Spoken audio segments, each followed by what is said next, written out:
Сайн байцгаана уу залуучуудаа. За багш нь 14 15 дугаар 7 хоногийн лаборатори хичээлийн бичлэгийг оруулж ирж явах гэж байна. За өнөөдрийн хичээлээр бид нэр ямар жишээ хийх вэ гэхээр зэрэг бид нэр өнгөрсөн хичээлдэр шууд видеодор хийсэн текст файлыг уншихаар нэг жишээ хийж үзсэн байгаа. За өнөөдрийн хичээлээр болохоор зэрэг текст файлд гарнаас оруулсан өгдлүүдийг бичих тэм жишээ үзнэ. За би ичээ 2 хэлээс нэгдсэн байгаа та бүхэн харж байгаа. За энэ D-дискэн дээр би ямар ч файл одоо үүсгэх байгаа. За тэгэнгүүт бидний жишээ юу их өгөхөр зэрэг энэ дээр student гэдэг нэртэй файл үүсгэх тэр нь миний гарнаас оруулсан утгыг өгдлийг тэр файл дотор явах хэрэгтэй бичихнэ. За кодоо болохоор зэрэг багш нь шууд оруулчихъя. За энэ дээр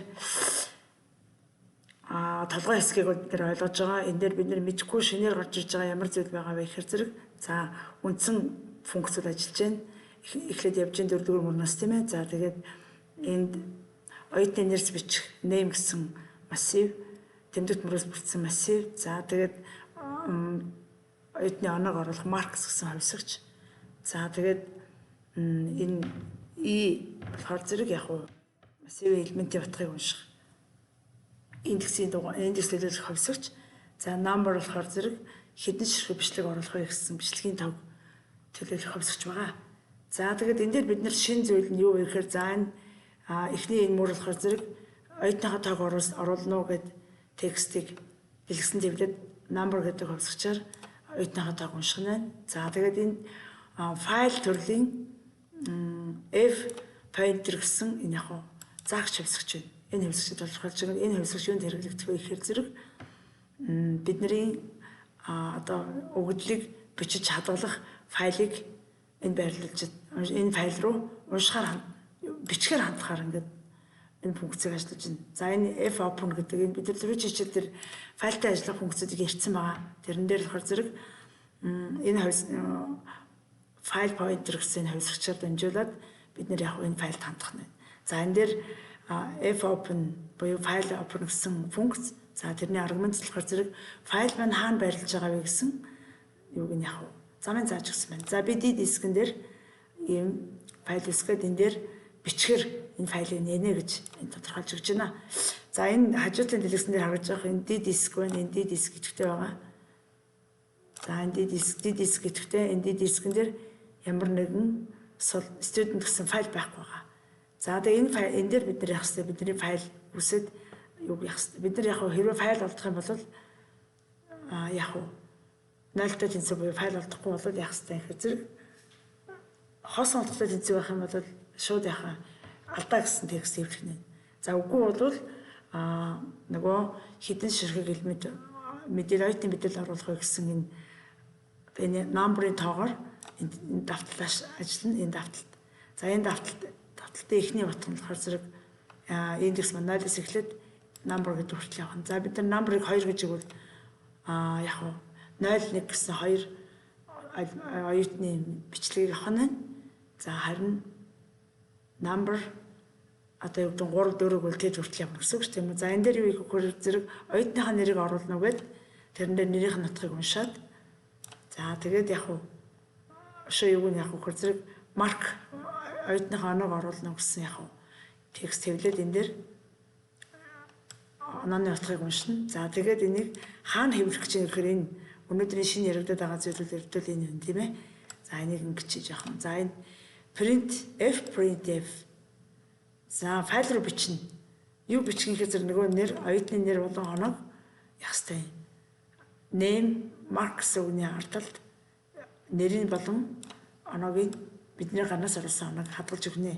За ингээд файлыг ярьсан тийм ээ түрүү хичээлээр ярьсан уншихаар нээх юм бол заавал явах хэрэгтэй. Уншихаарч болон бичгээрч болон нээсэн бол заавал явах юм. Хаах хэрэгтэй. За хаах үйлдэлд явагдсан байна.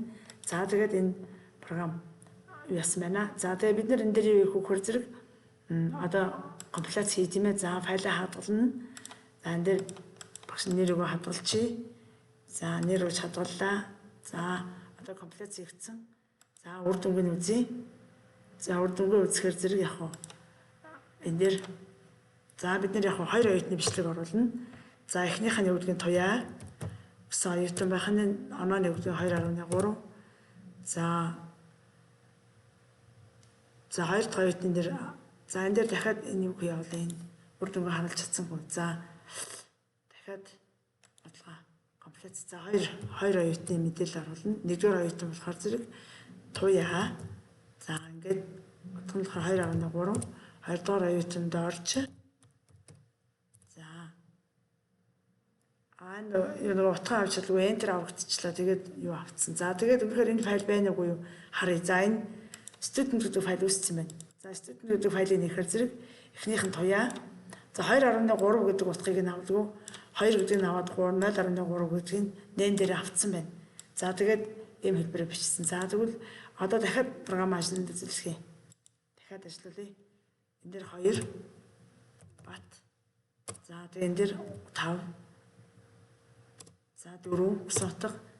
За дараагийнх нь инх гэдэг хүн.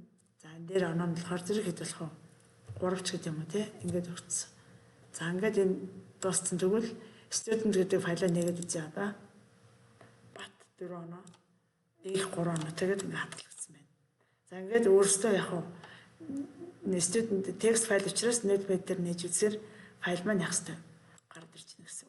За ийм хэлбэрээр бид нэр явах хэрэгтэй. Файлыг үүсгэсэн файл дотроо шууд яг бидний гарнаас оруулсан өгөгдлийг файл дотор өгөгдөл болгож хадгалах жишээ байх нэ. За анхаарал тавьсан та бүхэнд баярлалаа. За тэгээд 15 дугаар лабораторийн ажлаар болохоор зэрэг бид нэр юу хийх вэ гэхээр хурдан бичлэгийн тэр юун дээр 15 дугаар лабораторийн ажил дээр бичээстэй байгаа. Та бүхэн тэрийг нь явах хэрэгтэй. Уншаад тэрний зааврын дагуу бичээл хийгээд багштай хэдэн минут бичсэн мэдээлэлээ илгээчээрэй. За та бүхэн амжилт хүсье. Баяртай.